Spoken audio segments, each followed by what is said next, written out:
Hello, welcome to Playing Favorites, and I'm Shimelle, and I'm really excited to be here at Create and Inspire. Thank you to Catherine for inviting me, and thank you to all of you lovely crafty people out there who are ready to spend this whole weekend doing wonderful things. So today we are going to be making a single 12 by 12 and a pocket page with 9 pockets over the 12 by 12. But they go together to tell one wider story. And I'm hoping that you've done a little bit of preparation and that you've chosen a theme and you have some photos for a top 10 list. If you do, hurrah! I'm very excited that you are ready and you will be able to go all the way from start to finish and have a completed project that can go straight in your album. Be still my heart. Now, if you haven't, it's okay. There is no such thing as getting in trouble. I don't give detention slips in my classes. It's all right. But I do want you to have a strategy so that you know what you will do, because I don't want you to do all this work and then never finish it and never get it in your album and be like, bleh. That does not make my heart happy. So, if you didn't do the homework, I need you to think this way. You are going to need 10 things that you can illustrate in a photo, and the idea is that it's 10 favorites. So it could be your 10 favorite snacks, your 10 favorite places you've been to in the world, your 10 favorite friends. You could, get a little dicey there with who you decide to leave off the list and who you include, but it's your album. I've done 10 favorite dressing up days in our family, and I think you could do 10 favorite outfits, even if dressing in costumes is not really your thing. It's not required.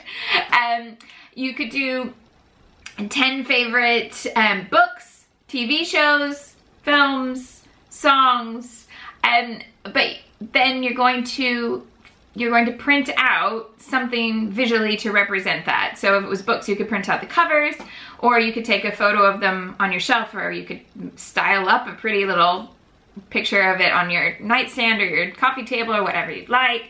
Or you can go with 10 photos that already exist, which is why 10 places that you've been to that you really enjoy works really well, because you could just go through travel photos or adventure photos of your life so far, and you could choose 10 of those.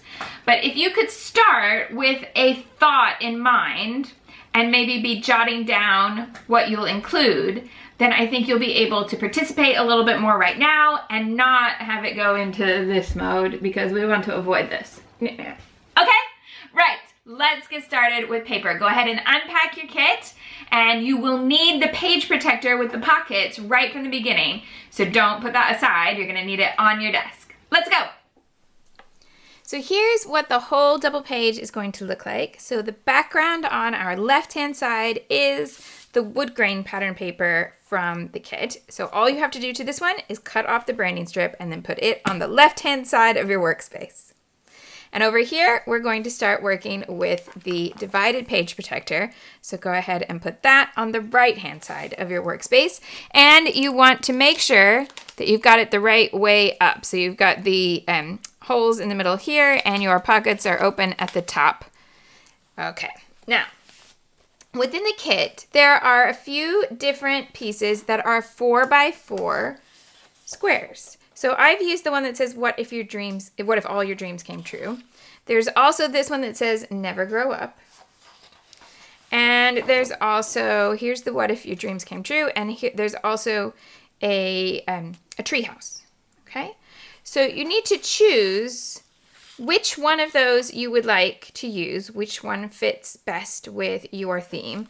And if none of them fit well with your theme, then you could leave it for the moment. Maybe you could use the B side of here, or you can leave it for the moment and choose a B side at some point to put in that spot. But you want to take this pocket here, and fill it with a 4 by 4 square. If I come over here, just going to cut this out. Now, there's nothing about ink in the step-by-step instructions because I would get really repetitive. I love inked edges, but not everybody does. So this is the point at which I would say make your choice. If you would like to ink your edges throughout, I would suggest brown toned inks for this particular layout because we have the wood grain. I almost always ink in either brown or black or gray. And I basically use an old dried out black ink pad to be grayish, dark gray. Right, so brown in this case, I think black with this color scheme will be a little too harsh, in my opinion.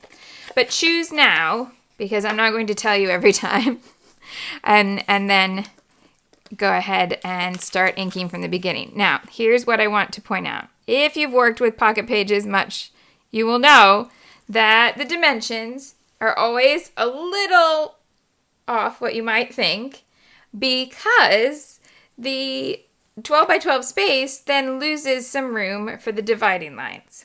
So this is 4 by 4, but it doesn't fit in the supposedly 4 by 4 pocket. So I want you to be aware of that from this very beginning so that as you work on each pocket, don't then assume that just because you get one right, they're all going to be identical, because sometimes that's not true. Am I here yet? And of course you can do this with a trimmer. I am just happier working with scissors usually. So I often hand cut. All right. Am I to a point where it will be happy in that pocket? Oh, I'm so close, but it's just a micrometer off. Okay. So there we go. The reason I wanted to show you this very simple card from the beginning is so that you're nice and aware of that. Some of you, that will be old hat, and you will totally know how that goes. But not everybody does pockets all the time, so something new, perhaps. Okay, so we've got this. Take a breath. Let's go on. Next up, go to your papers and find the rainbow. Oh, it's right there for me. So it's this one that we're going to use next. And we want a 4 by 12 strip vertically of this that's going to sit on the left-hand side there. So I'm going to go ahead and take off my branding strip. And I will go ahead and use the trimmer to cut this one at 4 inches wide. That's 1/3 of a page, so it's always a really happy size to use. And when I say happy, I believe the paper gets happy when you make it into a size that's going to naturally be a very complimentary design to work with. So yeah, I believe the paper is happy if we make decisions that are going to make it look extra beautiful. So 4 inches wide.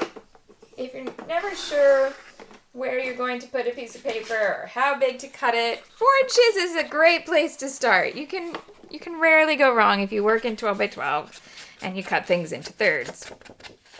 It's always going to be lovely. So 4 by 12, and then this is going to go over toward the left-hand edge, but we're going to leave just a little bit of wood grain showing on this far left-hand edge. Just a little bit. Not a lot. Just a little. Just enough so that you can see that this goes all the way across. Okay? Now, we're also going to add 2 strips here. One that's cut nice and neat, and one that is torn. If that scared you, it's okay. I'm going to be here. I'm going to virtually hold your hand as we tear the paper. But let's start with this one first. Nice and simple. So you're going to go to this cut apart that has a feather border running along the bottom edge. And you're going to cut that all the way across. Okay? So this is going to be coming in here, but you're also going to need the yellow wish paper, which has dandelion on one side and has wish all over the other side. Okay, take the branding strip off this one, and then we'll walk through the tearing.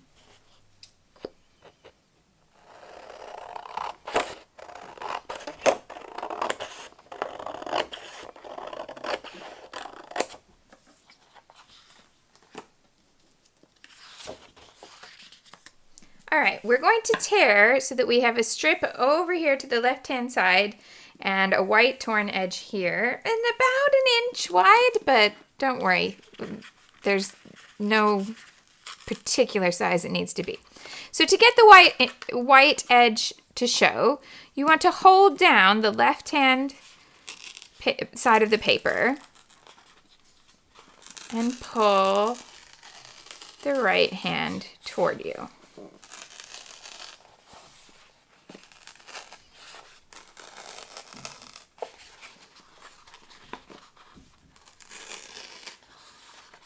Now, if you end up getting a really wide edge, don't worry. I'll show you how to solve that. And if it goes really, uneven, don't worry about that either. I wouldn't have you tear it if it needed to be perfect. Now, say you get a spot where it's too wide, or you get a spot where there are peaks. Now, hopefully, in tearing that direction, you ended up with a nice tear. But sometimes if you pull the paper against its grain, you get this kind of zigzaggy, mountain peaky line to your torn edge that doesn't seem natural. This edge here feels lovely.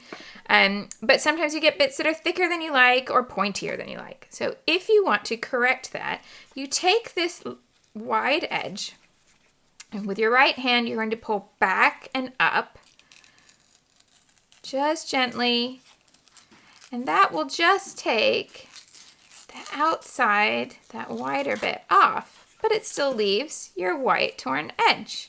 So that's how you can correct anything that goes a little bit too wide or too peaky for your liking. Okay, now we're going to layer these up. So I don't ink my torn edges because I want to keep that white edge, but I do want to ink my feathered piece here. And then I'm going to adhere the yellow first, and then this is going to go over the top.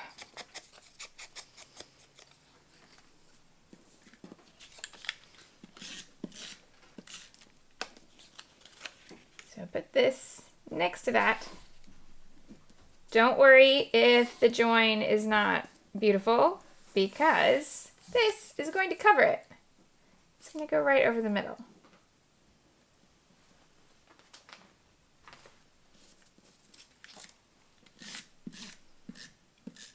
Okay. Just center that, or you can move it over, whatever spacing you like here, but you want the feathers to hide the join between those two papers. There we go.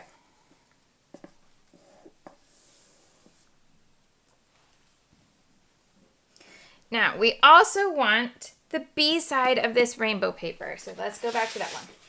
The B side of this is a rainbow ledger paper. Lovely for writing on and to coordinate with all of this color that we've already brought in. So we're going to cut 4 by 12 again, but we're going to work with this side. So let's go back 4 inches wide.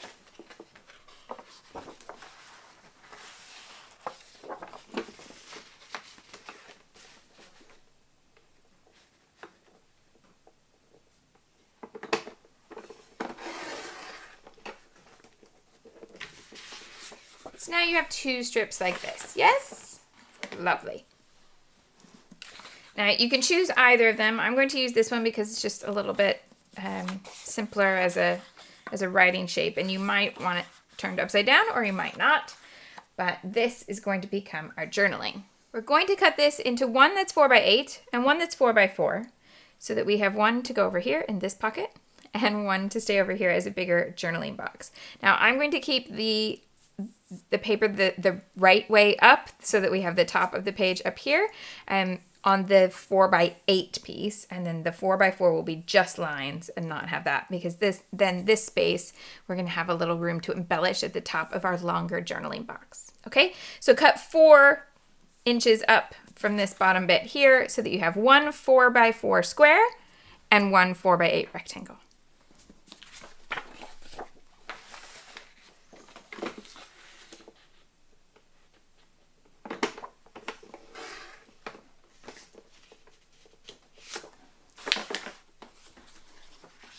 And this is going to end up in that pocket there, and this is coming over here.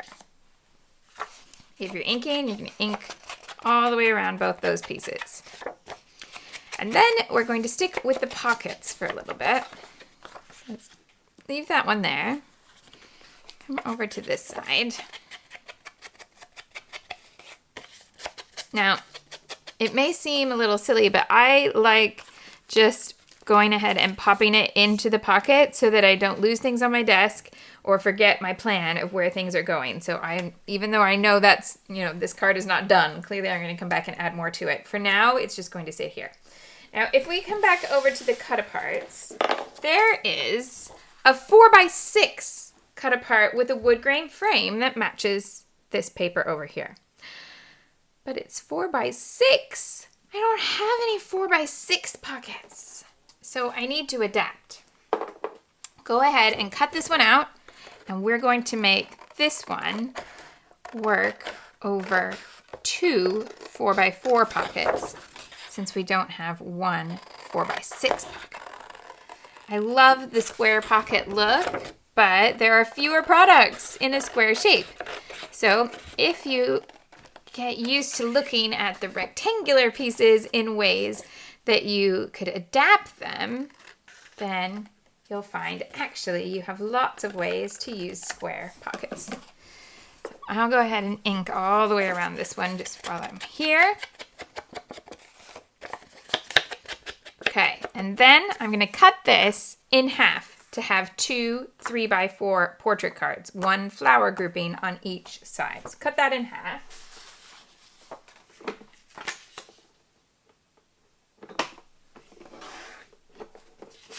Like this. Yes? Okay. Now, we want to put this together with more of the yellow wish paper, and we're going to do a little more tearing. Because what we want to build is this look here.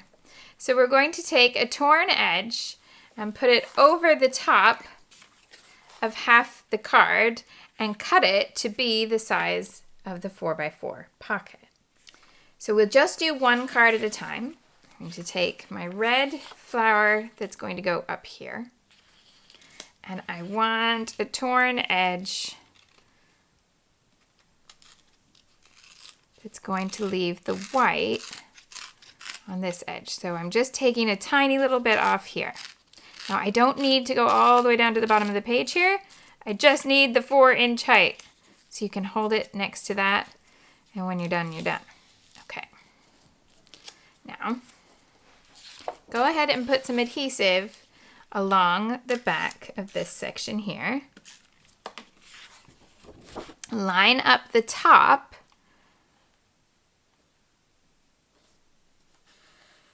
and press that down. Yeah.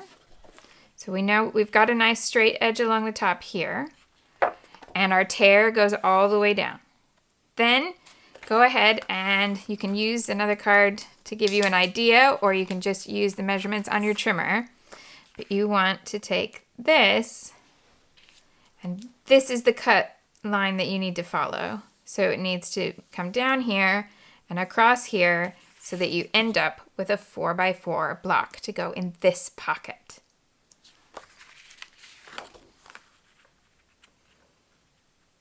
If you want to do it with scissors, you can hold the two in place.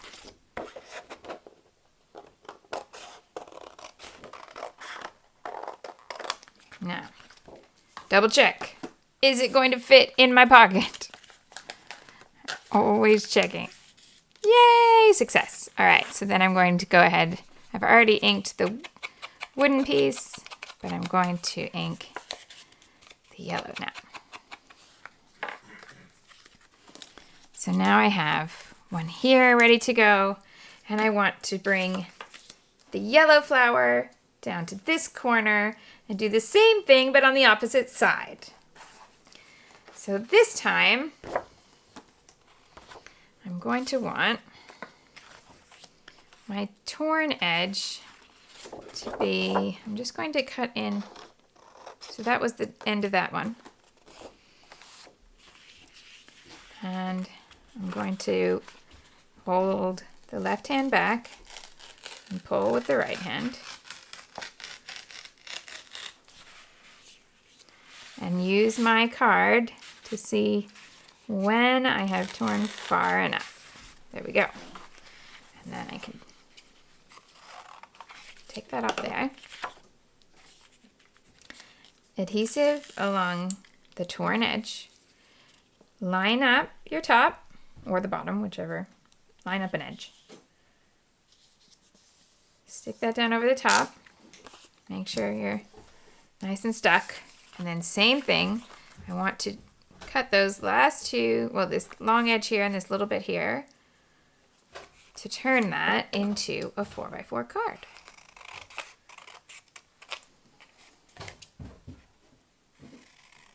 Now, if you hated tearing and you want to just always do that with a straight line from now on, you're totally fine.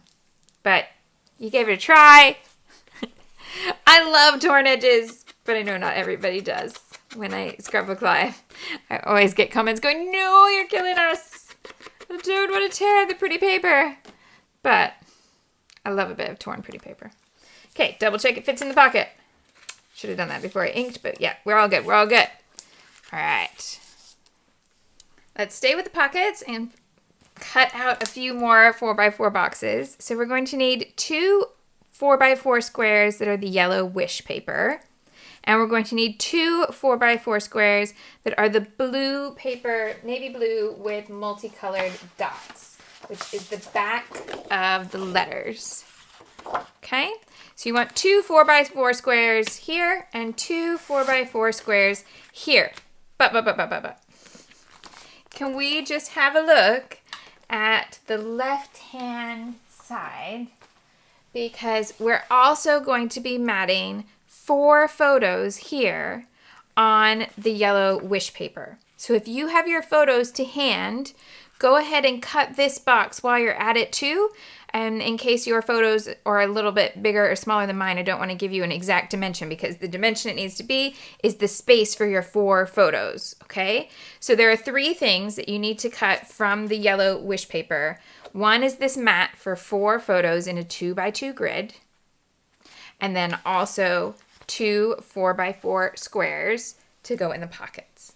Got it? All right, let's cut the paper.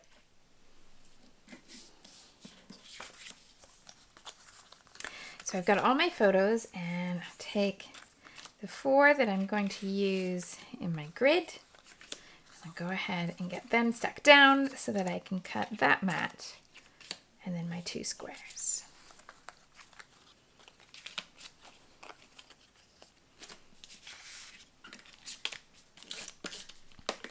Now I just do these eyeballing them by roughly having the same amount of space in the margins between as I have on the outside edge. However, if eyeballing it is not your thing, anytime you want to make a grid that's perfectly lined up, all you need are 2 strips of paper or washi tape or anything that's going to give you a straight edge. So if I pretend with these edges from my photos that I've cut off. So if you have 2 elements and you want to get your grid all made perfectly, now I'm doing this with larger ones so it's nice and easy for you to see, but if you wanted it to be very small, you would just cut this piece to whatever size you want the spacing. And I would recommend using an adhesive that is temporary, one that you, well, repositionable, one that you can take off and on again. Or you can do it without any adhesive, but it's a little easier with. So you put a little bit of adhesive on those 2 pieces and you start with 2 edges. You can go from either corner, but you're going to line those up like that. Then you would take your photo. This one isn't really going on this paper, so I'm just going to tack it into place. And then you use those 2 things as your guideline, right? Then take this edge, pick it up, and move it to this side. And then you would put the next photo here. When you've done your top row, you would pick this one up and go below the photo and leave one down here. And then you end up with a perfectly spaced out grid. Right, cutting this out. So I've got my box of yellow that goes all the way around my photo grid. And then 4 small squares, the 4x4. So you can either do that with your trimmer or start with one that you've cut already. And I'm going to bring this one up here. All right, so 2 from the yellow and 2 from the blue polka dot. Well, trivia. That's not actually a polka dot. What? Polka dot is the specific pattern of where the dots are all in a row, and then the next row, all the dots are centered. And this is a random dot. Just in case you ever needed to know that bit of trivia, I am happy to help. So yes, the blue random dot. But we quite often say polka dot for all sorts of dot patterns, rather than the one that has that official name.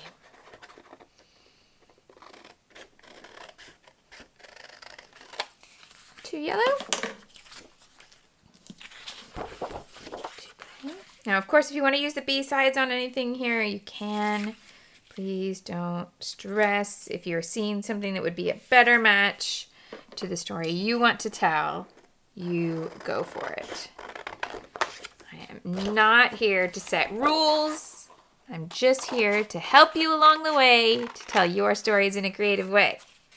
For sure, you can change anything you like. All right.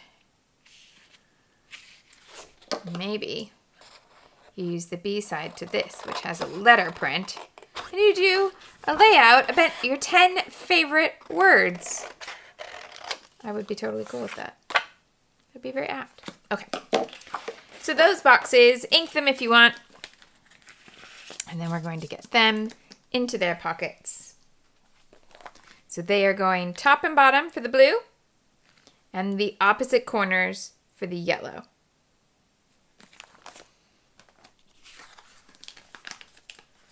Top and bottom, middle, and remember this is so that we are checking all our squares to make sure they fit in their pockets. If anything doesn't fit in its pocket, go ahead and adjust it now before we carry on any further. All right, which gives us just one more pocket that we need to cut. Now I'm going to use the rainbow paper for this pocket, which then also matches this rainbow design in the middle. But if you chose a different square here, you might want a different element over here, and that's fine. As long as you don't cut into this 12x12 wood grain that we've made our background, you're fine to cut anything that you would like. So I'm going to use the rainbow, but you can use whatever you pick.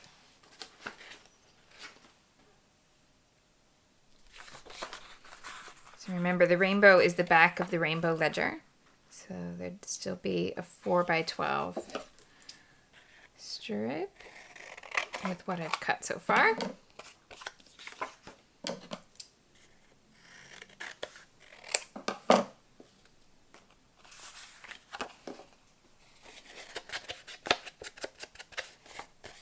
Okay.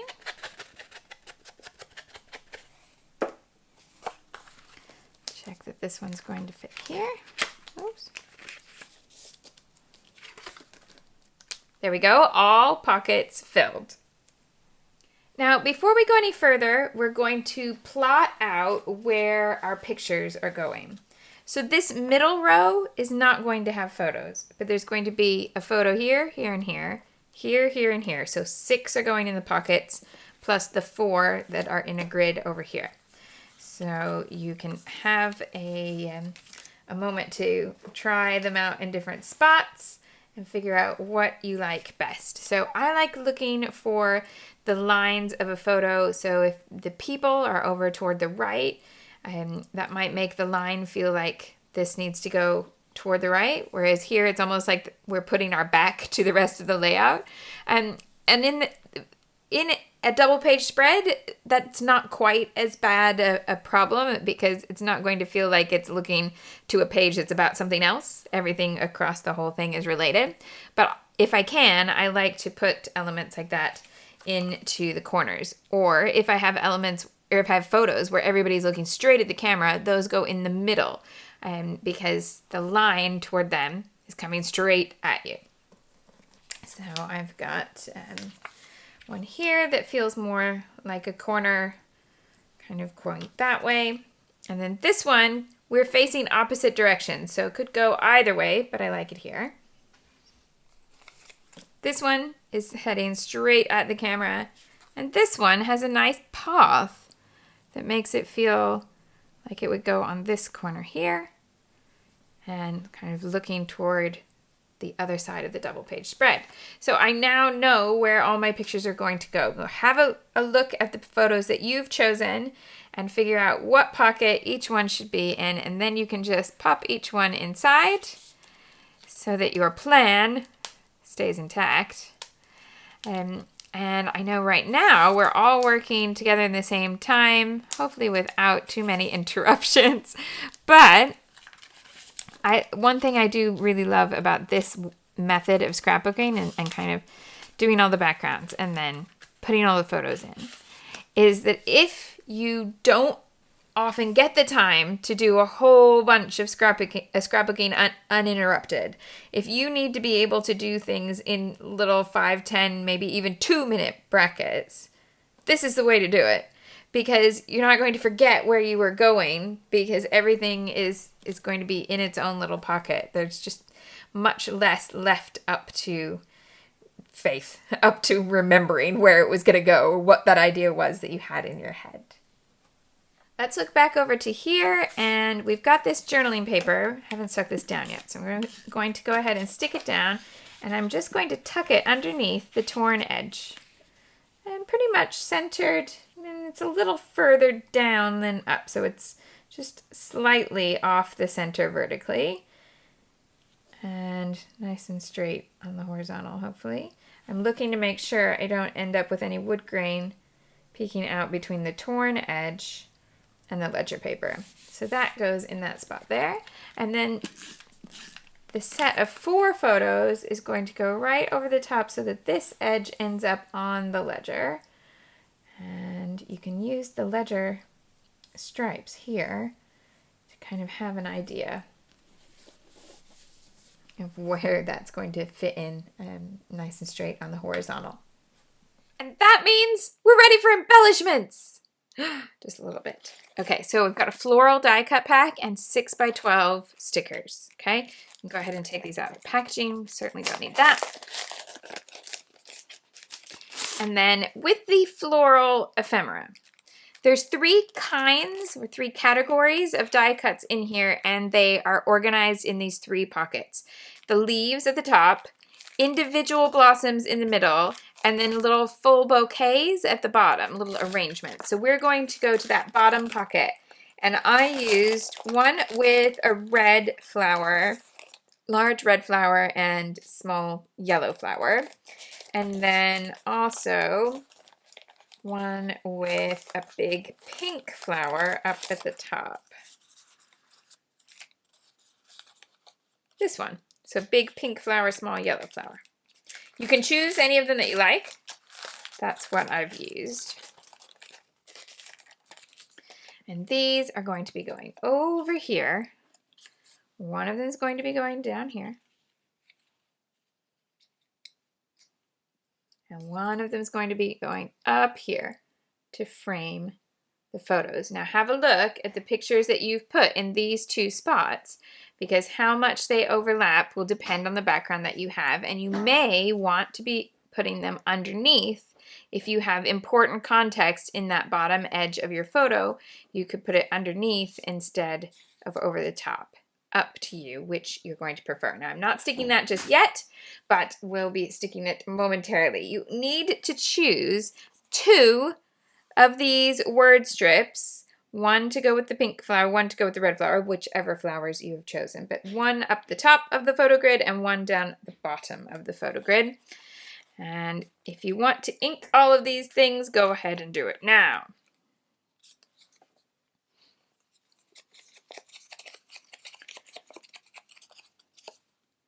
So I can take this one, and it's going in this corner here. Move it around to suit your picture, whichever way you like. And then a word strip that's going to overlap the photo, perhaps, and the die cut. So if you have lots of open space here at the bottom of your photo, you might like it to go right there. Or if you want to have, if you don't want anything overlapping the photo, you might bring it underneath here. You could even bring it all the way over here. Okay, and you can choose if you want to pop it up on pop dots, pop it up, or lay it right over there. One thing I do look for is that I try to offset all my edges, all my layers. So there is a tiny difference between the line of this yellow matte, the aqua sticker, and the white of the photo frame there, or the edge of the photo. And just a tiny, tiny little thing, but makes a big difference to layering and how it all works. This one then is going to go up here in the top corner. And again, you can pop it underneath if your photo does not suit the overlapped idea. Have a look when you're moving it around, because one thing I don't like is when this happens. And I've got these funny little triangles where you see the background and that space is very trapped, where I could bring it down here and have everything nice and closed. No little random bits peeking through. So that tends to be where I go. It's okay if this hangs off the edge. We can always trim it. Oh, I didn't ink this one, so I'll do that really quickly. Okay. So yeah, you can trim off the edge here, no problem. So don't worry if that comes up for you. And then your word strip overlapping, and you can choose, does it go right over the top of the photo? Does it come up here? Yeah. And then look at those edges. So I want the top edge of the yellow in a different spot than my pink, and the top edge of the matte, the horizontal line of the sticker, and the horizontal line of the photo, all in slightly different spots. There's a lot going on in a little bit of space. Now, while we're here, we can also go ahead and pop this little butterfly in. So that's from these thickers. And this butterfly here, right into this spot. Now you can separate it and bring it down here if that suits your photo better, or you can overlap it right onto the edge of the picture.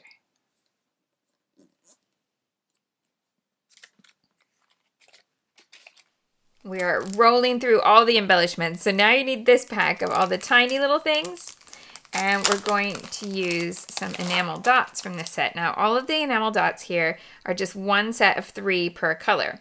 So what we're going to do is use the color of the opposing flower. So I'm going to use red dots up here, and I'm going to use pink dots down here so that I can bring something from each gathering to the other side. So I want 3 red dots, and I like to start on the edge of something and then make a little triangle with the smallest dot closest to the outside corner. Now, that's a lot of analysis for enamel dots, and if you just want to take 3 dots and put them somewhere over there, that is absolutely fine. You go for it. But if you want to know what goes through my head when I place enamel dots, that's it. Start with an overlapped edge and go from biggest to smallest, working toward the outside corner. There you go. Pink one's coming down here. And so I'm going to start the pink there, and moving toward the outside corner of the page. Oops, that was too far. That's better. Now, if enamel dots are not your thing, you could always substitute the sequins if that goes a little better with your look. There we go. Now, washi tape. Let's go to this corner here so that we can make this a little dressier too. So you can choose any washi tape that you want to use, but because I've got the clouds into the design already and I've got these rainbows in the design already, it's those two tapes that I'm going to use. So I'm going to take the thinner one, which is my rainbow stripe, and I'm going to run this just below the top of here, leaving a fair, you know, at least an inch gap there. Tear that, lift this corner up, wrap it around the back. Then the cloud tape, leave a little gap between them and bring this one in so that it's just a little shorter, just a little further to the right than the rainbow. So here's what I mean by shorter or further to the right. Yeah? So I have this nice little diagonal line that's going from top left to bottom right, even on that little tiny canvas there. Then choose another word strip from the sticker sheet. Yeah? That's your third element. And this one does not wrap around the edge because it might have the little penneted corners. So you can have it straight on the edge, but if you like, you can also have it go just a little off the edge on the right.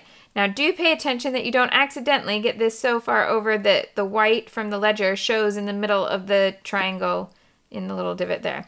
And also you're on a lined paper with straight lines, so it's going to tell you if you got it crooked because you'll see a line not lining up. So there we go, I fixed that.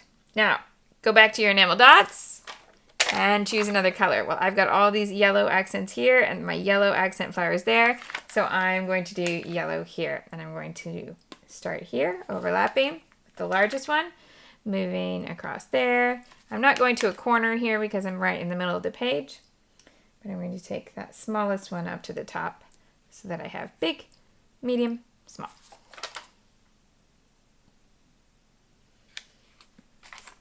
Okay, if you want to do a different color there, not yellow, that's absolutely fine.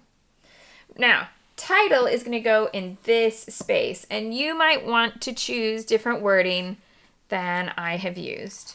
But what we're going to use is one of these cursive words, which by the way are some of my favorite things that I ever did because those are all in my handwriting cut out and that makes me very happy. Right, so then we're going to spell all the rest of our title with these. So what I did was use look and then added the just before that, so I have just look. And then underneath, I spelled out top 10 with these. But before you stick that to the page, we're going to add a rainbow. So you've got a few different rainbows here. On the sticker sheet, you've got one here, but then you've got this one with a more arched shape and this one too. So I'm going to save those arched shapes for the pockets or elsewhere, and I'm going to use this big one in my title.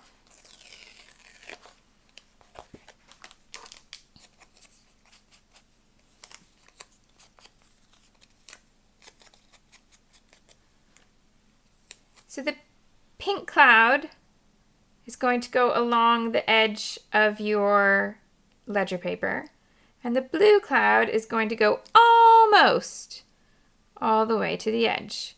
So have a look at where it might fit nicely. You kind of want to be roughly halfway, and then we're going to use the stickers on top of that. So look fits really nicely right about here. And there's a little bit of flexibility so that you can, oh, see, okay, here's something I don't love. See how the white has tucked itself into these little windows in the letter? Okay, I'm going to move it over so that I don't get that. So let's try again. And what I want is for the solid part of the L to cover that edge of the paper. And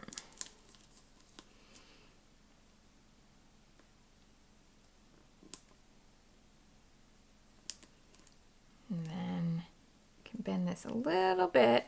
There we go. So I don't have rainbow popping into those O's. I've got a little bit of wood grain showing there. I could sit and mess with it a long time to get it just right if I wanted, but I'm okay with how it is here. And then use the letter stickers to spell any more words that you want to make your title. Now, if you used a different letter or different word, your title might come onto the ledger paper a little bit further, and that's absolutely fine. Because when we journal, we're just going to go around all the things that are there. So you can have it go across and it will be fine. I think wonder and explore are the biggest words in the pack, and they would give you about another inch here. So there'd still be room to write to the side. Okay, now what I do like to do is look for places where words make little pockets or little frames. So between the two ascenders, the L and the K, I can put a small word like just. And that's what made me choose Just Look as the title instead of something like Look at Us, because I can fit them in between. And then I'm going to do top. Now I want top to end in the right place over here, so I'm going to spell it backward, because I've got a defined edge of where things need to end on the right. I've got plenty of room here, so I don't need it to start in a certain point.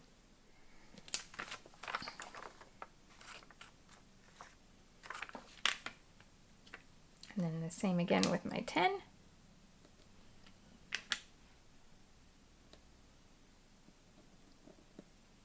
Okay.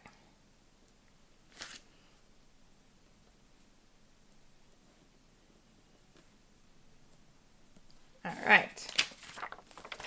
Last little bit to finish the title is to look for a triangular spot or 3 different places around the title where you can add an embellishment. And I've used the circle pieces from the thickers, but you could also use the wooden buttons, or you could use the sequins. Same sort of look, so same sort of shape and size, so they could all fit there without any trouble. So I've got a star to come down here, and I've got a flower up here at the top, and then a smaller one over on the left. See how the L has this little curve? So I can tuck that in right there. Okay, that's title and all of this embellishment done. So now this space that remains, that's where you have to journal whatever is going to go along with those.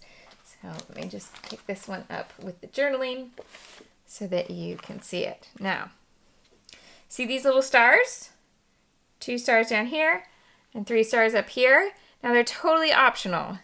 And if your journaling is shorter, you could add more stamping.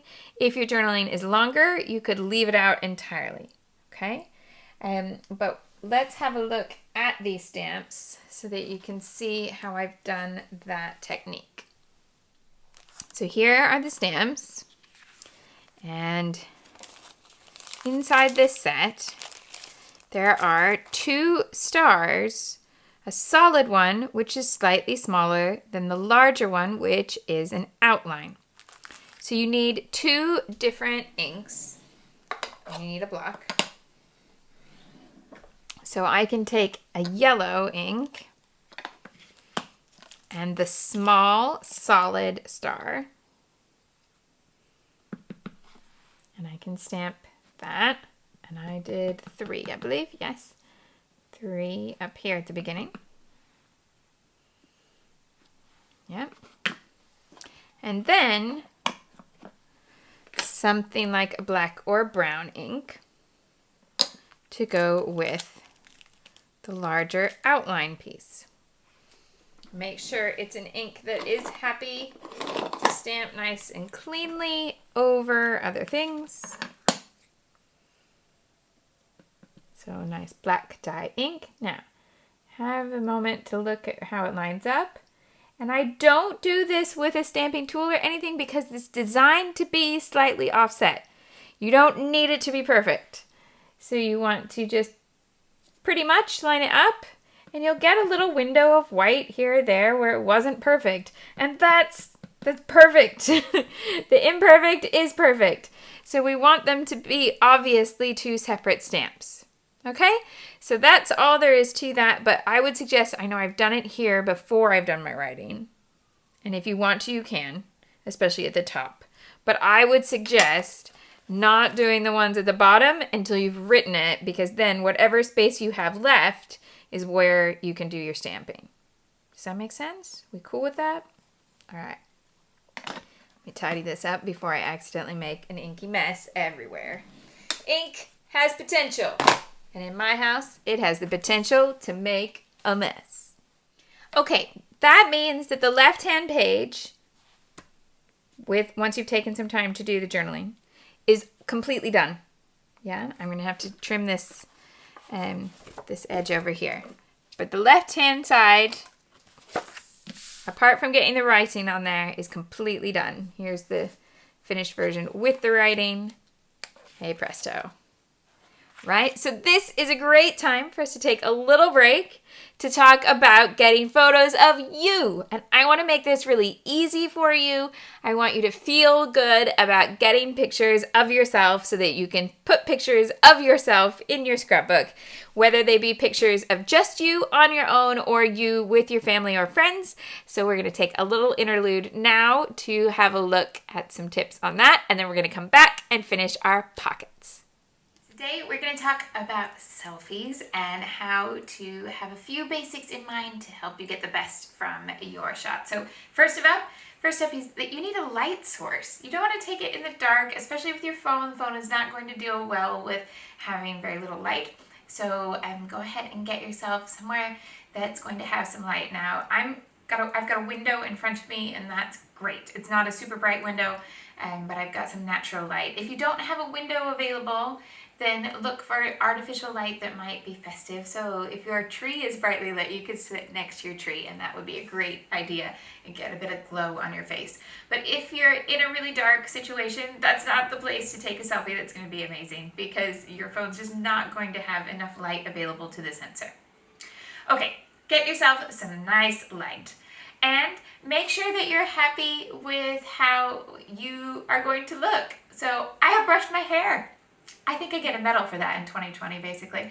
And so it's okay to be, to take that moment to just make sure that you're giving yourself your best chance at being happy with what you get in the photo.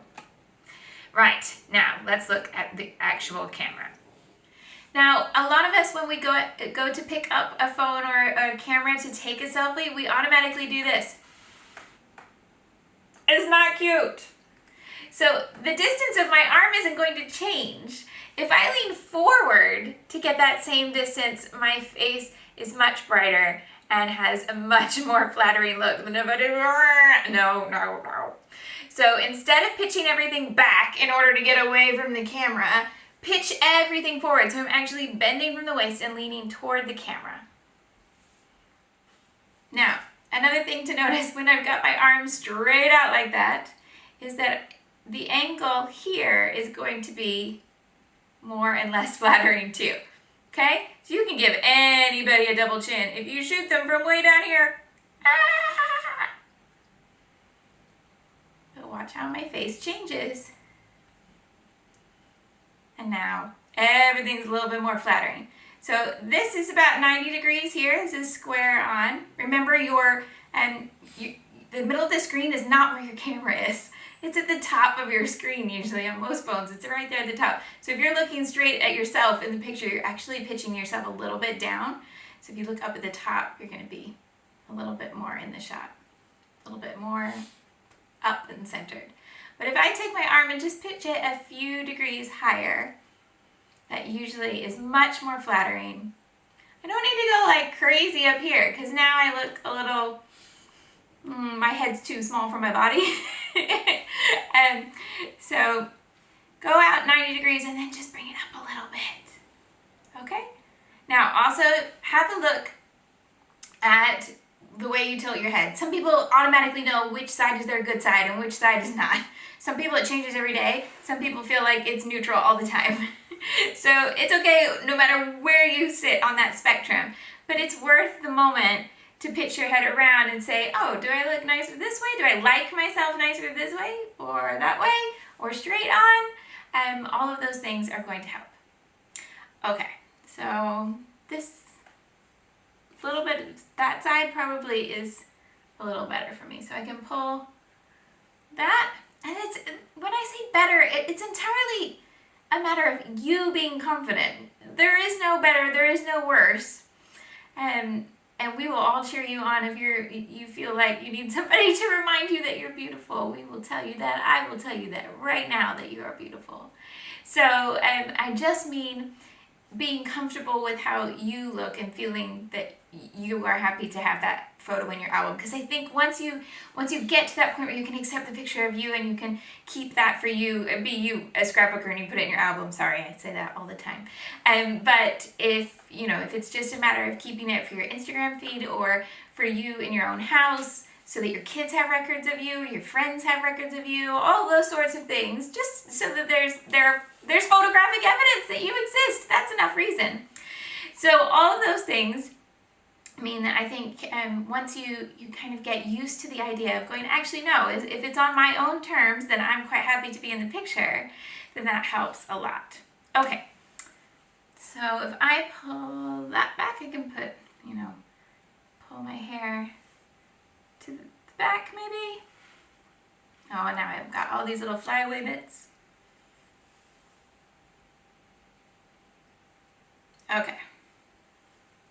So then I get my arm back out, 90 degrees, and tilt it up a little bit. Now, what do I do with my hands? One, you can have your hands entirely out of the shot. You've only got one hand put in the shot because the other hand has your phone in it anyway. But you can leave the other hand out of the shot entirely, or if you need something to do, you can always rest your head on it. If you want to feel a bit better about a chin issue, you can put your hand underneath your chin. Keep in mind that when we see square on positions like this or like this, we tend to feel like that's more masculine. Not that it's right or wrong, I'm just whatever you prefer. So a stronger bluntness to it like this reads more masculine, and if you want a little bit more feminine, then we look at the side of the hand, the side of the fingers, just kind of separating things out. It's a softer look. Yeah. And that's not right or wrong, that's just deciding which you prefer. Okay, and you can always put one hand in your hair. You can hold something, that helps a lot. So I often hold mugs in my photos because then it gives me something to do with my hands. Okay, last little bit and we'll be done for today, so get your arm up. My arm's getting tired now.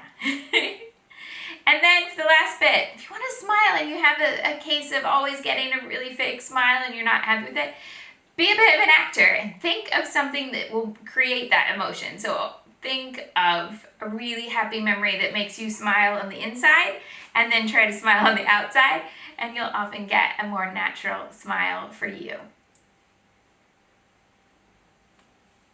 So I hope that's a very beginning help to get you a bit more comfortable at taking a selfie. Make a start and see if you can take a nice simple shot, get some good light, feel nice about how you look, get the arm out and lean into the camera, not leaning back, and then take it up just a little bit so that you can Get the angle that you feel is the most flattering and the happiest for your face. Don't worry too much about what you have to do with your hands, because you can either keep them entirely out of the shot, you can rest your head on your hand, you can put it in your hair, or you can hold something.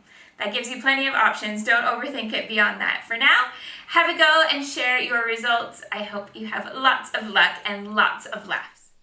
Right. Are we ready?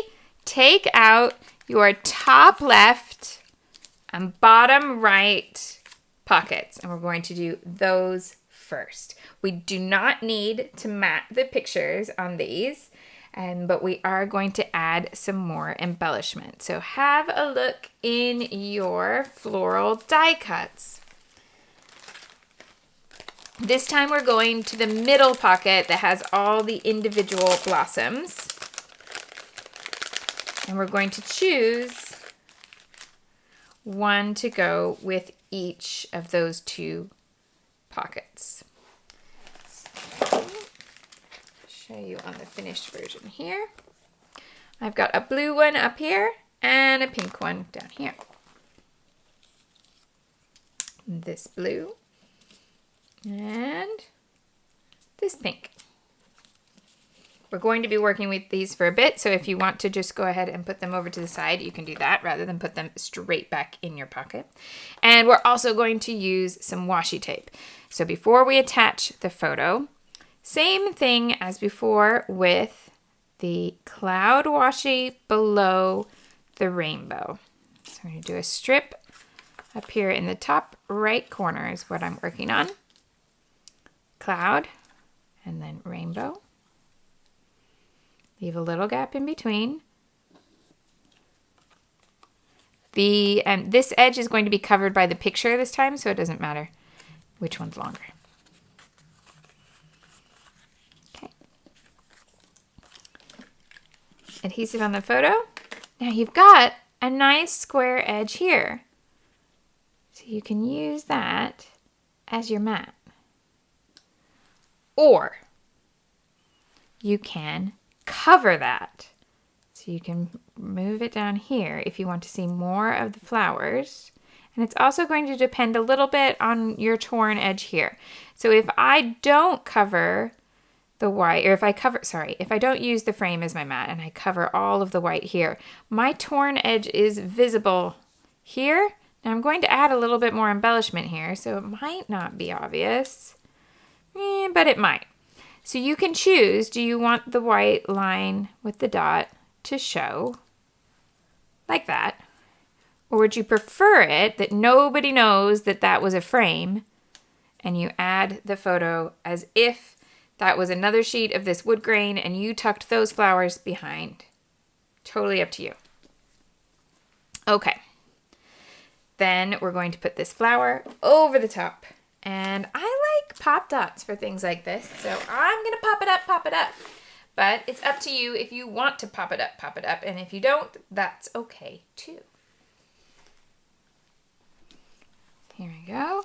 A couple pop dots behind here. And pop it up. Then, I'm going to ink this one. Now have a look at your photo as to whether you want things overlapping or not. You can pull the flower further out or you can put the flower closer in. And mine's going to go right about there. And then 3 enamel dots.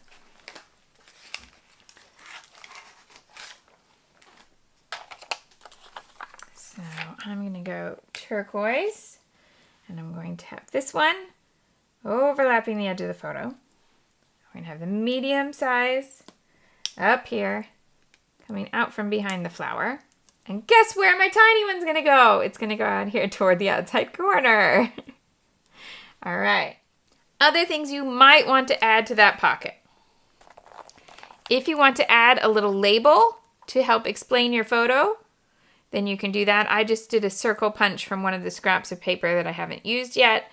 And I added that same star stamping there.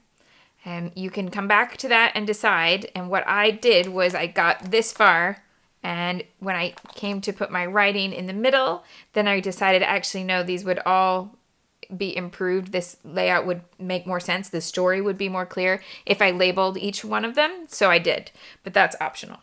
Okay, so I would still consider this to be done, and then you can add more to it later if you decide it needs it.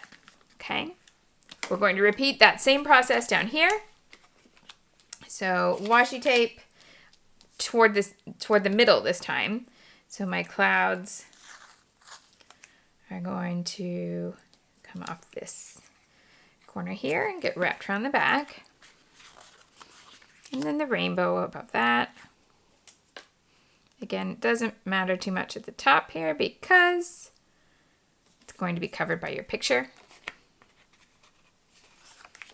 My photo, either using that frame or covering that frame. Totally up to you.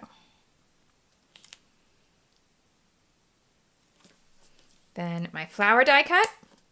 Ink it if you want to, which seems like it should be a song that the scrapbooking community records. It's my layout, I can ink it if I want to. Okay, that's not quite there. But, you know, somewhere like that. And then we're going to pop it up, pop it up. I am anyway. If you want it flat, you can have it flat. No judgment.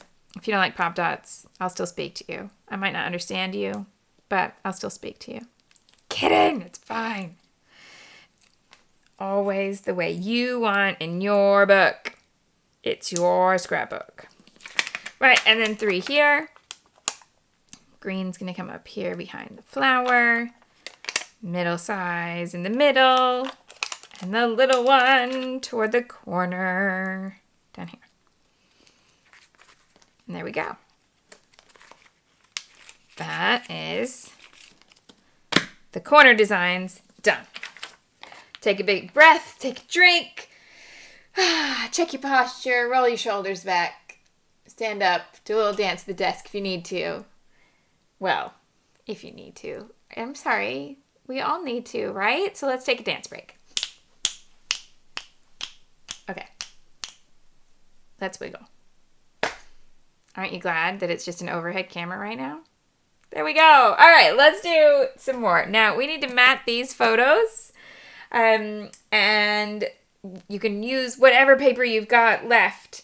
You can choose what you want to mat them with. So I'm going to mat these two with the rainbow paper and these two with the dots so that they'll match their neighbor cards. But you can choose anything that's there, and you've got a lot of paper to choose from. So don't let me be, too prescriptive here. You can do whatever you want. It's all good. Like, can we point out that I've not cut into this? I wanted to make sure you had lots of options. And also that you'd have enough to do the back of the 4x4 cards. So I'm not going to show you what's going here, but you've got enough supplies and hopefully you have enough ideas by the time we're done that you'll have plenty to go ahead and do whatever topic is going to come next in your album. And also, if you ever get stuck and you're like, oh, I did this divided page protector and I have no idea what to put here. Okay, take a breath. Are you ready? Options. Number 1, just print 1, 2, 3, 4, 5, 6, 7, 8, 9 square photos. It's okay. It's allowed. You don't have to add anything to it. It's perfectly fine. And any person who doesn't go to scrapbooking retreats would not think about this twice. So don't worry about it. It can just be 9 photos. It can be absolutely fine. Option 2, choose 1 photo and get it printed at 12 by 12 and cut it into boxes. Maybe don't use a picture of somebody's face because then it's kind of awkward when you cut through their face. But it's totally cool to cut through a scenic photo. So take a picture of the beach or take a picture of whatever. I could take a picture of the castle. Maybe this one's at a park. The rest are all here. These are parks. So yeah, I could take a castle picture and put it in there or something. I could just take, whatever happened on the next day, print it at 12 by 12 and cut it into 4 by 4 boxes and it'll be fine. Or option 3, the pattern paper that you really love and you go to it every time and you're like, I love this paper. I'm not sure if these photos are worthy of this paper. Or You go to use it and then you're like, no, I'll put it away because I'm going to cover too much of this and nobody's going to see it. And I love this design. That paper, you know that paper. I know you do. Take that paper, cut it into 12 4x4 boxes and put it in there and leave it. Again, no one outside of the world that goes to scrapbooking retreats would think that was weird. They would be like, oh, it's a beautiful paper. It's calming. Because it's in an album of other pretty papers that may not be calming because there may be lots of energetic designs before and after. So you have my permission to do any of those three things if doing a whole nother set of pockets fills you with nerves or dread. Okay? I'm giving you lots of easy yet beautiful ways out. Back to work. All right. So these photos, how are you going to map them? So I'm doing these two that are going to be on the yellow with the blue random dot so that they will coordinate with their neighbor. All right. Which pattern are you going to use?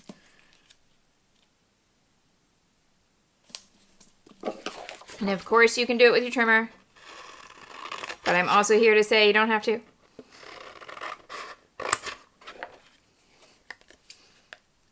I am totally cool with embracing the wonkicity of hand cutting. So wonky is a word we use here. You may or may not use in your part of the world, depending on where you are today. Wonky meaning not in a straight line. But if we look at the forms of words, how we can adapt it, I think when we come to embracing it as a concept, we are embracing the wonkicity of life. And I don't know about you, but my life is certainly wonky, and I'm going to embrace that wonkicity. So there we go. That's why I have no fear of hand cutting my photos. Come here. This photo doesn't want to come out of the pocket. Okay. Then I'm going to use rainbows for these two because that'll make it coordinate with what's in the middle. But you can use any of them because they're all from the same collection, so they will mix and match.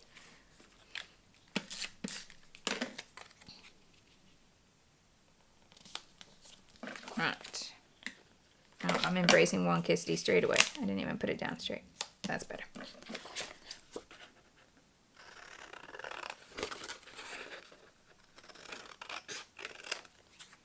That one goes up there.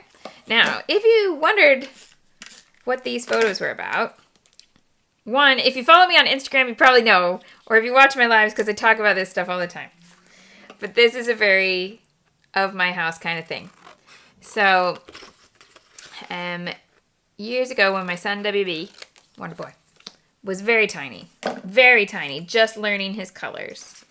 We started learning colors by reading the picture book and then saying, go find your clothes to look like, and he would choose a character in the book. So for example, if you point to Winnie the Pooh in a picture book, you need to then go find yellow trousers and a red t-shirt. Yeah? And that's how he learned his colors. And from doing that, after we'd been doing this a while, just having stumbled upon the idea from reading the picture books themselves, we found out that there are grown-ups who do this. And it's a phenomenon, and it is a thing. It's called Disney bounding because the person who kind of started the whole trend and a website and everything was planning her outfits for a park trip. So she was literally Disney bound. And that was her username. And then it became known as Disney bounding.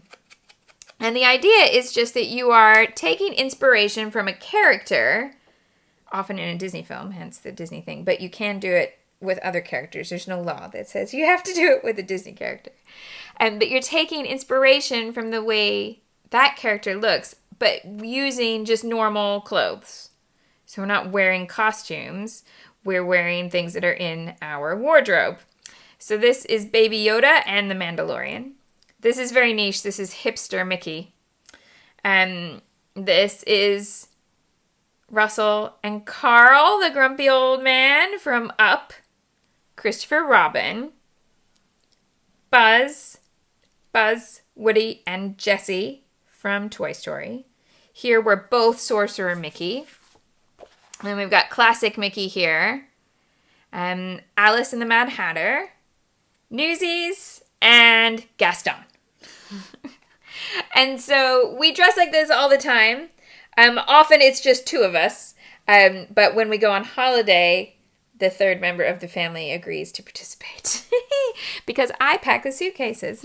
So he gets to wear the clothes that I put in the case. But he's a good sport about it all. And it makes for great photos. And so that's why it's such a natural link for scrapbooking. But there we go. I just wanted to make sure you had that little explanation. If it is your cup of tea, then we can talk about it sometime. But I know some of you stumble upon our pictures like this and then you're like, all right, what is going on here? And that's what it is. We're dressing like characters, which is what WB called it when he was tiny, and we didn't know that it had an official trendy name. Right, let's get back to sticking stuff down. Let's go with the blue. So these two central pockets. Now, take 2 more flowers. So I'm going to have one of these. And maybe a smaller one in the same color. Should have a little purple one in here somewhere. So I've got a big purple and a small purple. Yeah. So my flower is going to go first. I'm going to put this one up the top here. Doesn't matter. It can go top or bottom, wherever you like. Photo down next so that it overlaps. I'm just going to bring this down here just a little bit. Same thing over here. Big flower in this case. And go to the bottom right this time. So that's going to go underneath. This is going to layer on top. Just like that. And then the wooden buttons. Now, the wooden buttons are quite thick. So if the dimension is too much for your preferred style of embellishment, you can swap out. You could use the sequins, you can use the elements from the thickers, you can use flat stickers from the cardstock sticker sheet because you've got lots of options. So I've got a wooden button to come down here. And a wooden button to come over here. Now I've gone with both of them being rainbows. So I've got the little rainbow there and the big rainbow stripe down here to kind of balance all of these rainbows. But you don't have to use the rainbow. You can use any of them that you like, okay? And you can also then add in smaller stickers and layer them over the top. So I could take one of these little flower stickers and layer it over any of these spots, yeah? You can make your own little bouquet from the die cuts and the stickers. You can have as many pieces there as you want. Might bring in a little bit of yellow up here because I've got yellow, yeah, but no yellow happening there. So I could bring that in with a yellow flower sticker. Super simple to do, and then kind of pulls the color scheme together. Yeah? Okay. Likewise to these, you can come back and you can add labels and any other things that you want to add to them later, but for now, they're basically done. So let's go ahead and put them in. That's also going to let you see if you like the wood buttons or not. If they pick up the pocket too much for your liking and you want to take these out right now and swap them out for something else, go for it. You can use these sequins. They don't have another place allocated. That's your easiest alternative. Yeah? All right, let's look at these yellow pockets then. Now, the thing that made me happiest about this washi tape set was this combination right here. Wood grain, clouds, and rainbows. The only thing that's missing to make this the most Shimelle washi tape collection in the world is one that's cameras, and they wouldn't let me do one that was cameras. So we're going to use the wood grain along with those other two. So we're going to do 3 strips of washi tape this time, and it's going to come over from the left-hand edge. And it's going to stop in the middle here where it's going to get covered by the picture. So wood grain. And then cloud, little gap in between. Be patient to try and make a nice straight line.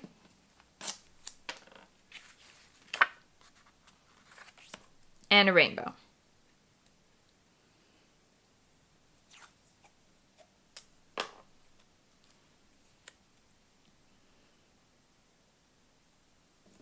Yeah. So now you've got 3 strips there. Okay, choose another flower. Ink it up if you like. And this is going to go underneath your photo. So you might want to actually put the adhesive just at that kind of bottom left-hand side and choose where you want the flower to go and stick it there before you then bring it down here. You might. Okay. And then all of this is going to go onto there. And you can move it around and see exactly where you like it best. No problem. Then choose a small flower sticker.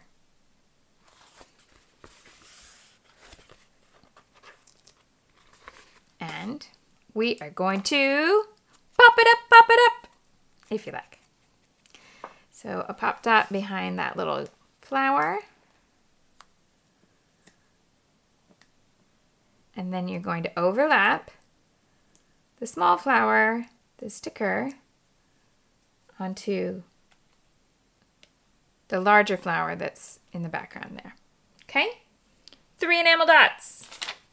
Choose one of the colors that's remaining and do a little triangle around your popped up flower. So 1, 2, 3 enamel dots surrounding that little sticker. Okay? I'm not doing labels or stamping right now, so this is done for me. Okay? That's going to go back in the pocket. Then I'm going to go to my other yellow pocket and I'm going to repeat that, but to the top corner rather than the bottom corner. So I'm going to go top right with my tapes instead of bottom left. I'm going to keep it so that they're in the same order. So my rainbow is going to go up at the top, but if you wanted to alternate it, you could. You could bring the rainbow to the bottom. But the reason I like keeping it all the same way is because I've got rainbow, which feels like it would be up in the sky. Clouds, which would be up in the sky, but for some reason I feel like they would be slightly lower than the rainbow. And then wood grain, which would be down on the ground. So in my head, it makes perfect sense to always keep them in this order. But I appreciate, that might not make sense to you. You might just prefer to alternate it. It's totally fine. Okay, so 3 tapes in your top right corner. Choose a flower. Pink flower die cut here. It's going to go to the right of my matted photo. So I can put my adhesive on there and see where I want it to go.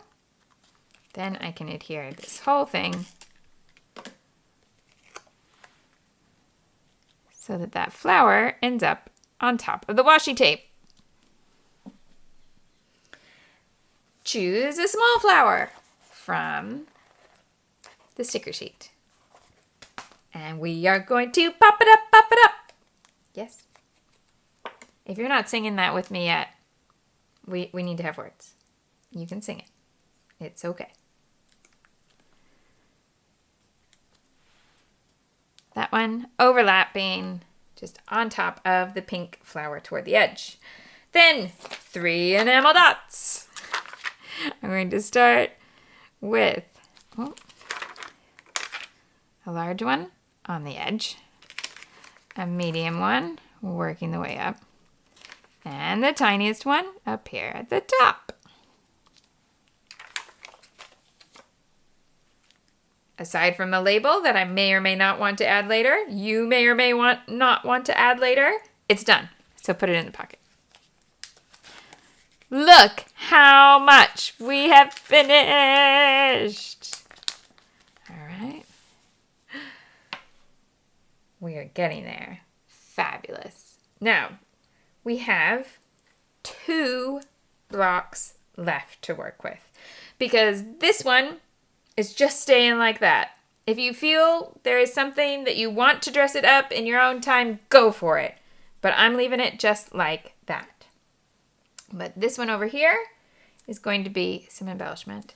And this one is going to be some journaling space. Right.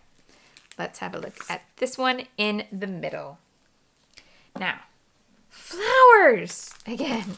I'm actually going to go with one of the bouquet pieces from that bottom pocket of the die cut pack.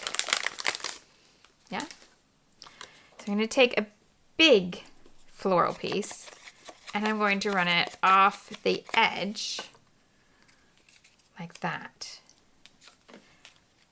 Now, if you had any ink splotches or anything not go quite right and you want to move it to a spot that needs covering, go for it. But basically, I'm putting it on that corner, turning the card over, and cutting off the extra. Then, if you're inking, you'll want to go back, perhaps, to those edges. Whoops, come on. To ink them now that they're straight, because I'd inked all the way around that card. So then it would be stark white here and stick out. So I ink that too. Now, the thickers. Choose a speech bubble this time. Yeah? So any of these. Now, you could also, if they make sense, you could use one of the words, but I think you'll probably have trouble making them fit. So something smaller is a better fit here. So I've got this one, which is a very good caption for these photos because we do this dressing up thing, although we do it at the parks, we also do it at home. So it is indeed a bit of everyday magic. Now I'm overlapping on top of the flower. Don't be scared to cover up your flower, but I am going quite far over to the left hand and bottom edges. Yeah? I know that may shock you. If this is really disturbing to you, how much I have covered up, take your thicker speech bubble and put it at the top instead. It's not my preference, but that's okay because it's going in your album.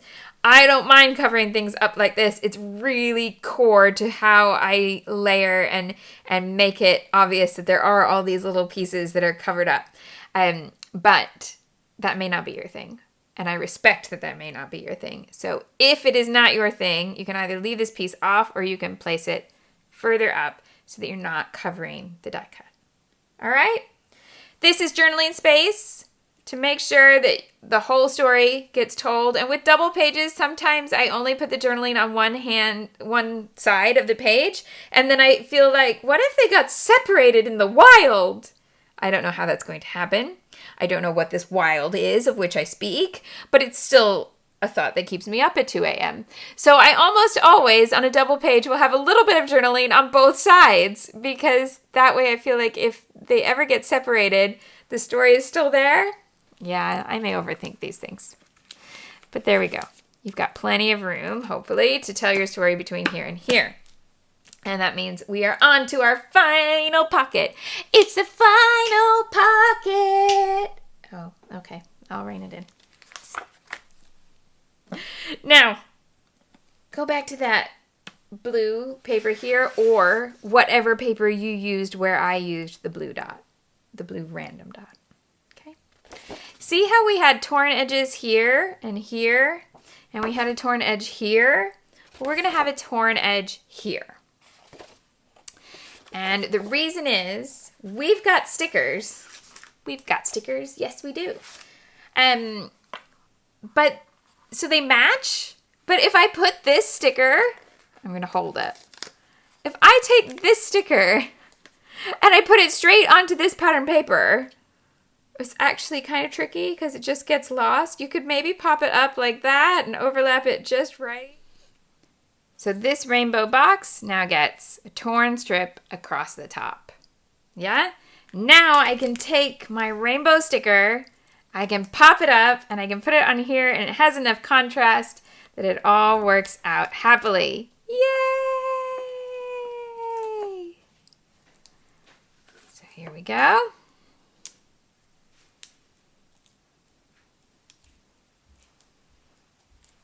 And that goes right over, close to the right-hand edge there.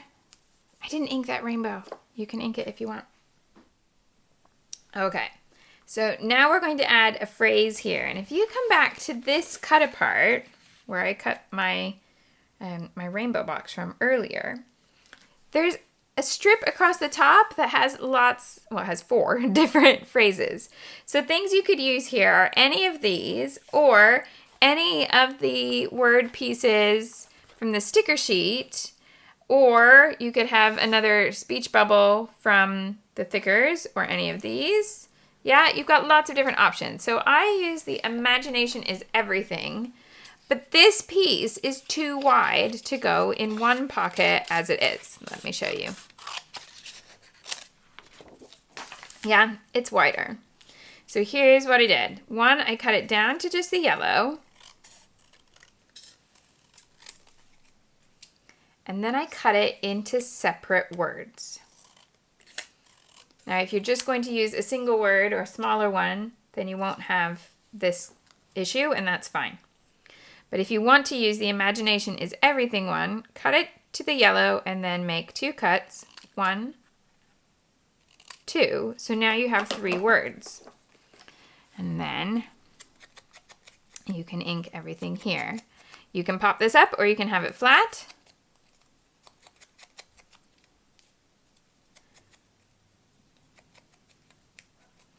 And I want the imagination piece to start up here on the blue because it's going to be nicely framed between this edge here and the edge of the sticker. And then my is can go right in the middle, right in between. So it's going over my torn edge in this case, but it may or may not be in the same spot on your card. That's fine. And then this one, everything is roughly the same size as imagination. So you can just center it below there. Yeah? And then I've got all this empty space and I don't want to cover a huge amount because cute rainbows. But also it would be nice for it to feel kind of finished. So guess what? There's one more rainbow on the thickers. There's a little blue circle with a rainbow in it, and I'm going to center that at the bottom of this. And so now that blue from the top is brought down here too, and that makes me very happy. Okay, now that means that we've done all of the constructing. It's your time now to go ahead and write anything you want. Now, there's one last thing I want to take you through, and that's a tiny little lettering lesson in case you want to use this in your journaling on either of those spaces or in any of the labels that you might want to put on your photos. So I used it in my pockets in a very small format by doing these letters here that are not just my standard handwriting. Now, showing you this on screen in that scale would not be very easy because it's so tiny that it'll get lost on the desk. So I'm going to show you the technique bigger so that it's easy for you to see. You can choose to follow along with it big, or you can start with it small. It's up to you. If you find that you want to do a little bit more work with lettering and it gets it gets a little hard to work at a small scale, go ahead and practice your lettering bigger than you would ever write. And I'm going to give you a little designer behind the scenes, which is in the very first collection that used brush lettering that I did with American Crafts, which I want to say was Little by Little. They actually we came up with a set of words that we were going to letter, and I was over here in England and they're all the way over in Utah, and I wasn't going to do a trip to go do it in person. And they said, well, we're going to need a really high quality scan so that we can translate it into a product. Cool.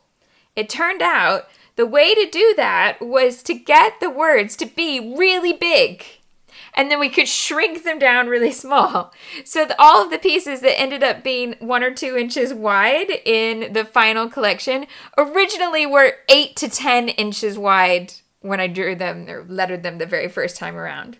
So don't worry about things being big. Okay, so you're going to need just a normal journaling pen, but one with plenty of ink. So I'm not using a brush pen for this. I'm using my normal journaling pen. So this one does it have a size? This one is a 0.5. I often use smaller than that, and I would definitely use smaller if I'm working on a little tiny label like this. I'd use a 1 or a 3. Because a 5 is going to make my word even bigger, and I need it in a tiny space. But for now, I'm using a 5. So what we want to do is take the word that we're going to write and write it in loopy cursive.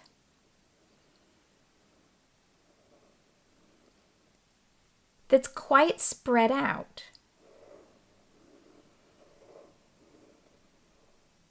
Yeah, so there's a fair amount of space between each letter. Don't worry about it looking too spaced out at this point.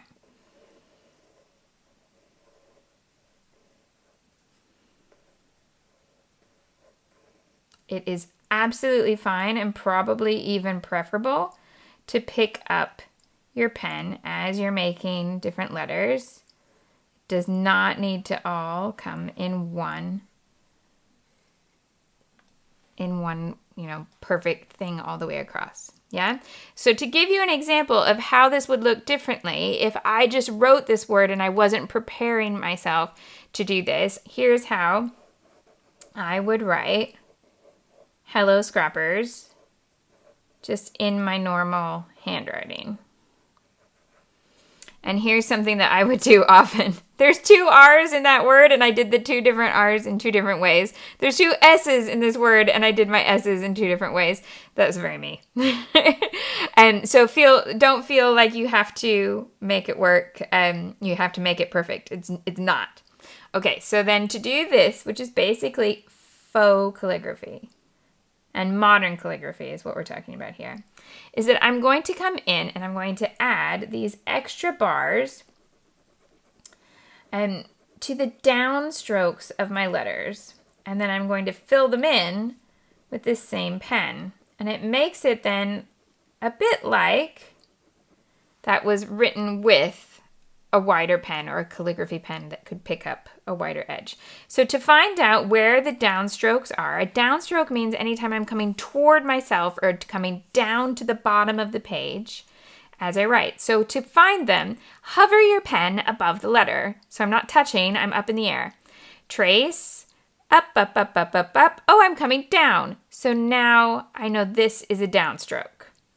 Okay, then hovering again, I come up here. So I know that this line comes down. So that's my downstroke. And I'm just going to add a line. Up, down. And every time I come down, I'm going to add this extra line. That's just the same place that that line is, but over a little. Yeah, going up, and then the O comes down here, and it comes down here. Then I just fill in all those open spaces And that's how it works. So that's it. That's all there is to it. So have a go, practice it, play with the idea, and know that you can make your lettering a little fancy without a lot of effort. All right. Thank you so much for joining me. I'm going to be live on Facebook as soon as we finish here. So if you have any questions, I hope you will come ask them. You can chat, you can heckle, you can do whatever you like. Thank you so much for spending some time with me here today. And I hope you have a wonderful Create and Inspire weekend and make many projects that will hold your memories. And I'd love for you to come check out all the other places that you can find me. I scrapbook live twice a week, and I'd love to see you there.